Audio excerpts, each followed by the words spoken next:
Assalamualaikum warahmatullahi wabarakatuh. Perkenalkan, nama saya Ahlan sebagai nutrisionis di Puskesmas. Pada video kali ini, saya akan menampilkan mengenai seluk-beluk pemberian makanan tambahan pada balita. Mulai dari apa itu PMT, jenis-jenis PMT, tekstur makanan sesuai usia balita, persiapan PMT, serta beberapa resep PMT berbahan dasar pangan lokal. Selamat menyaksikan. PMT atau pemberian makanan tambahan adalah kegiatan pemberian makanan kepada balita dalam bentuk kudapan yang aman dan bermutu, mengandung nilai gizi yang sesuai dengan kebutuhan balita sesuai umurnya. PMT terbagi atas dua, meliputi 1. PMT pemulihan yang diberikan untuk balita gizi buruk. Kedua, PMT penyuluhan diberikan kepada semua balita di posyandu dan dipersiapkan oleh kader posyandu.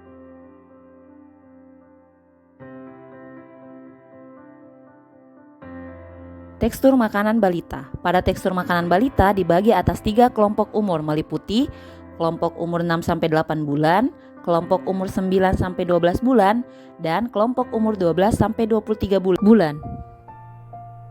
Pada kelompok umur 6-8 bulan dapat dilihat dari segi porsi, yaitu diberikan 3 sendok makan hingga 125 ml atau setengah mangkok. Dari segi frekuensi, yaitu diberikan 3 kali makanan utama dan 1-2 kali selingan.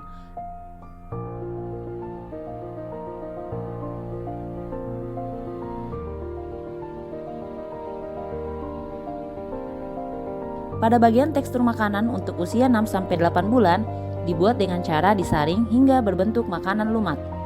Kebutuhan gizi sesuai dengan AKG untuk balita usia 6-8 bulan yaitu energi 800 kilokalori, karbohidrat 105 gram, protein 15 gram, dan lemak 35 gram.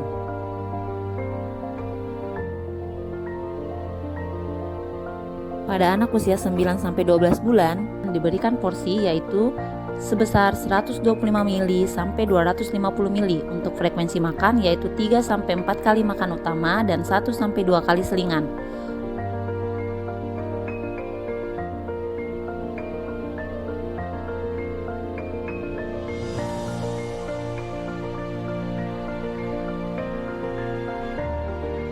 Tekstur makanan yaitu makanan yang dicincang, dicacah, dipotong kecil, diiris-iris sehingga makanannya berbentuk cacah. Kemudian adapun kebutuhan gizinya meliputi energi 800 kilokalori, protein 15 gram, karbohidrat 105 gram, dan lemak 35 gram.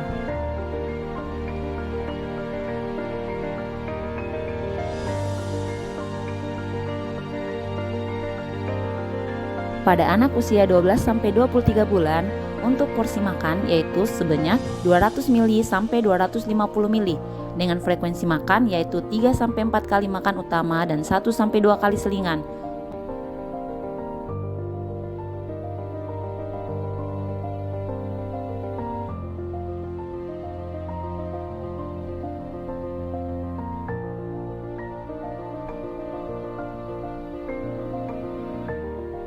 Untuk tekstur makanan adalah makanan yang diberikan sama dengan makanan keluarga. Namun harus diperhatikan bahwa bentuk makanannya harus dipotong agak kecil-kecil sehingga teksturnya yaitu berupa makanan keluarga. Adapun kebutuhan gizi untuk anak usia 12-23 bulan yaitu energi 1350 kilokalori, protein 20 gram, karbohidrat 215 gram, dan lemak 45 gram. Pada anak usia 6-23 bulan, selain diberikan makanan tambahan, harus tetap diberikan ASI. Kemudian, pada anak usia 2-5 tahun, frekuensi dan tekstur makanan anak sama dengan usia 12-23 bulan dengan bentuk makanan keluarga yang disesuaikan. Adapun kebutuhan gizi sesuai dengan AKG 2019 untuk anak usia 2-5 tahun meliputi energi 1350 sampai 1400 kilokalori, karbohidrat 215-220 gram, protein 20-25 gram, dan lemak sebesar 45-50 gram. Adapun selingan yang diberikan, dibolehkan buah-buahan, biskuit, maupun puding atau agar-agar. Berikut beberapa tips mempersiapkan makanan untuk balita, yaitu sebagai berikut. Yang pertama, memberikan makanan yang mengandung protein hewani dan nabati sejak usia 6 bulan. Yang kedua, telur, daging, dan ikan diberikan dalam keadaan matang. Yang ketiga, tidak diberikan jus buah untuk anak usia di bawah 1 tahun. Yang keempat, membersihkan peralatan masak dan makan serta memisahkan talenan untuk memotong bahan mentah dan masak. Yang kelima, hindari makanan dengan kadar lemak tinggi, pemanis, dan penyedap rasa.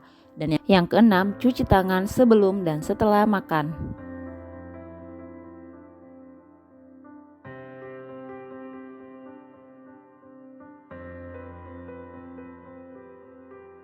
Adapun resep-resep PMT berbasis pangan lokal yaitu, tapi sebelumnya dapat diketahui bahwa di daerah Polewali Mandar, pangan lokal didominasi oleh tanaman kelapa yang rata-rata produksinya per hektar sebanyak 1.169,41 kilo, kemudian kakao mencapai 203,90 ton.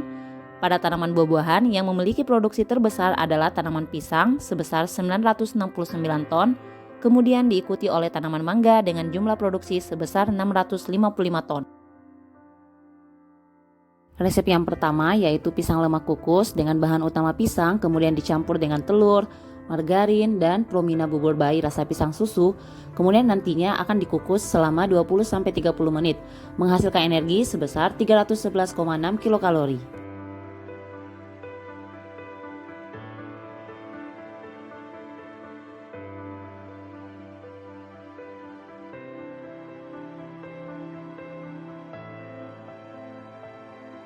Muffin kelapa yang berbahan utama kelapa yaitu santan kelapa dan parutan kelapa yang diolah bersama apel, telur, minyak sayur, tepung terigu, baking powder, baking soda yang dimasak dengan cara dipanggang melalui oven maupun dikukus.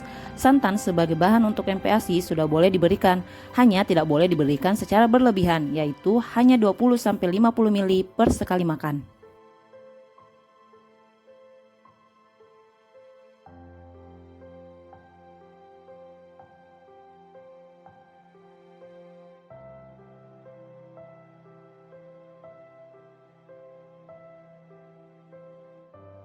Selanjutnya ada stik tempe yang berbahan utama tempe yang dicampur dengan daging sapi atau daging ayam cincang, telur, dan bubur serelak beras merah. Kemudian digoreng dengan cara bentuknya pipih dengan menggunakan minyak. Tempe sebagai sumber protein nabati yang bermanfaat untuk menguatkan tulang dan meningkatkan sistem pencernaan balita, khususnya dalam hal mencegah diare.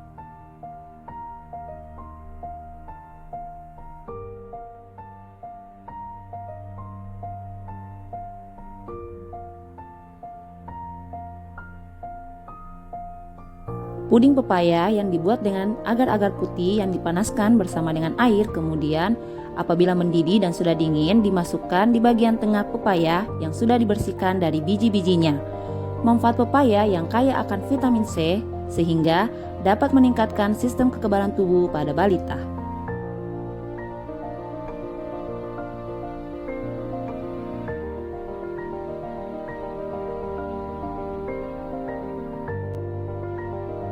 Nasi lembut tahu daun kelor dengan cara memanaskan kaldu ayam ditambah dengan nasi, tahu yang dicincang, dan daun kelor. Daun kelor bermanfaat untuk pertumbuhan tulang balita karena memiliki kandungan kalsium 4 kali lebih banyak dari susu.